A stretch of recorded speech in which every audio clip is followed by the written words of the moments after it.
السلام علیکم ورحمۃ اللہ وبرکاتہ۔ دوستوں، میں نفیس اکبر قاسمی۔ یوگا کرنا کیسا ہے اس سلسلے میں چند سوالات پوچھے گئے ہیں۔ سوال: مفتی صاحب، حکومت ہند کی جانب سے 21 جون کو یوگا ڈے منایا جاتا ہے، اس سلسلے میں چند سوالات کے جوابات مطلوب ہیں۔ نمبر 1، یوگا کرنا کیسا ہے؟ نمبر 2، یوگا کے درمیان لفظ اوم کا ادا کرنا کیسا ہے؟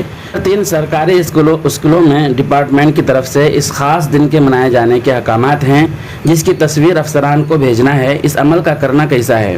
جواب دیا گیا ہے، پہلے یہ جواب سن لیجئے، پھر اس سلسلے میں دارالعلوم دیوبند کا فتویٰ بھی دیکھا جائے گا۔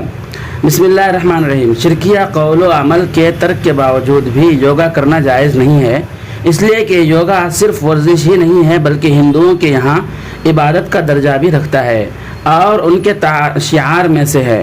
یوگا میں لفظ اوم، جو کہ ہندوؤں کے 3 معبودوں کا نام ہے، کا کہنا اس فعل کے قباحت شناعت کو مزید سخت کر دیتا ہے۔ حکومت اور اسکول ڈپارٹمنٹ کے اسی قانون پر عمل کیا جائے گا جو احکام شریعت سے متضاد نہ ہوں، اس لیے کہ حدیث نبوی میں ہے کہ حضور اکرم صلی اللہ علیہ وسلم نے ارشاد فرمایا، مخلوق کی اطاعت میں خالق کی نافرمانی نہیں کی جائے گی۔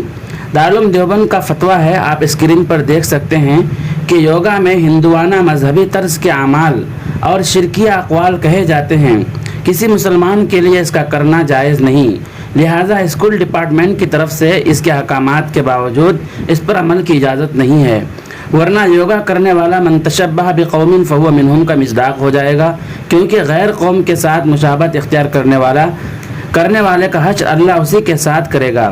اس سلسلے میں یاسر ندیم الواجدی کا میسج بھی دیکھ لیجئے کہ یوگا ایک کفریہ عمل ہے، جو لوگ اس کو محض ایکسرسائز کہتے ہیں انہیں خواب خرگوش سے بیدار ہونا چاہیے۔ ان اداروں کے محتممین نے اس کفریہ عمل میں شرکت کی، انہیں اور ان کی تائید کرنے والوں کو اعلانیہ توبہ کرنی چاہیے، بصورت دیگر امت مسلمہ ان اداروں کے تعاون پر نظر ثانی کر لے۔ مدارس کا تعاون اس لیے کیا جاتا ہے کہ وہ اسلام کے قلعے ہیں، لیکن اگر ان قلعوں سے کفریہ شعار کی ترویج و اشاعت ہو تو پھر یہ قلعے نہیں بلکہ کھنڈرات کہلائے جائیں گے، اور کھنڈروں پر خرچ کرنا حماقت کے سوا کچھ نہیں ہے۔ اللہ تعالیٰ ان افراد کو ہدایت دے۔